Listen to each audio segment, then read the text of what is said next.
It is the third day of chaos in Bangladesh. Protesters have been rallying across the country demanding the arrest of the gunman who shot and killed Sharif Osman Hadin, a key figure in last year's uprising that ousted Sheikh Hasina. And today, the customary funeral prayer for Hadi will be held in front of the Parliament building. His body will be then taken to the Central Mosque at Dhaka University, where members of the public will be allowed to pay their last respects before his burial there.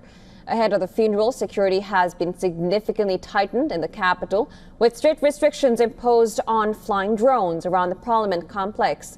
The United States Embassy in Dhaka has urged its citizens to remain vigilant, warning that gatherings intended to be peaceful and can quickly turn confrontational and escalate into violence. Meanwhile, United Nations High Commissioner for Human Rights, Volker Turk, has called for a prompt, impartial, thorough and transparent investigation into the attack that led to Hadi's death and urged the authorities to uphold the rights of freedom of expression, peaceful assembly and security of journalists at this critical time and prevent further escalation of unrest. Amnesty International has also urged Bangladesh's interim government to ensure impartial investigations into the killing of youth leader as well as the subsequent mob violence. That violence included the burning of offices of Prothom Alo, the Daily Star and Chayanot, and the harassment of New Age editor Nurul Kabir. Amnesty International further expressed alarm over the lynching of Hindu garment worker Deepu Chandra Das following allegations of blasphemy.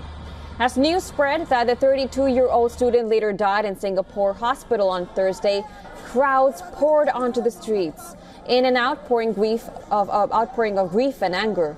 Several buildings were vandalized, including offices of media outlets perceived as favoring India, an ally of Bangladesh's ousted leadership. Now, on Wednesday, even before confirmation of Hadi's death, protesters demanding the return of former Prime Minister Sheikh Hasina to Bangladesh marched towards the Indian High Commission in Dhaka, underscoring the growing strain and ties between the two neighbors since the collapse of her government. Sharif Osman Hadin was a leader of the student protest group Inqilab Manch and was preparing to contest a parliamentary seat in February 2026 national election. Bangladeshi police say a manhunt is now underway to track down those responsible for his killing.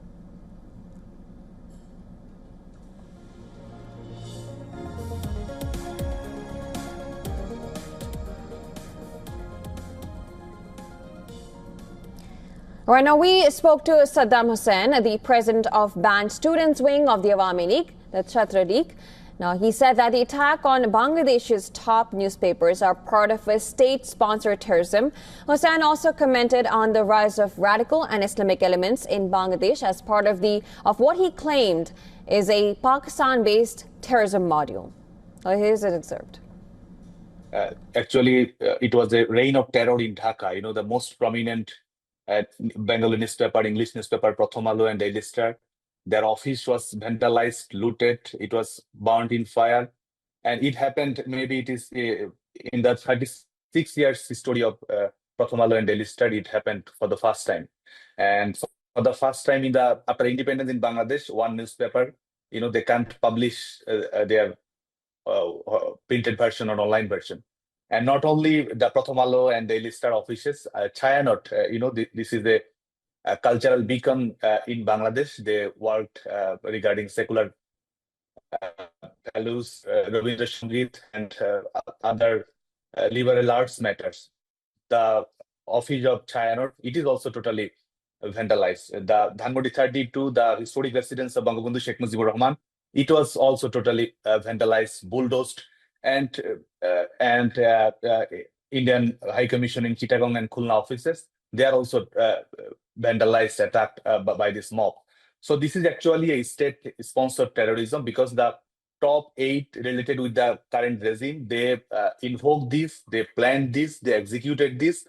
And the main thing is that by doing this, by invoking fear, they are trying to they're trying to Bangladesh Awami League they're trying to so that Bangladesh Awami League can't have a space in Bangladesh. This is their main agenda actually.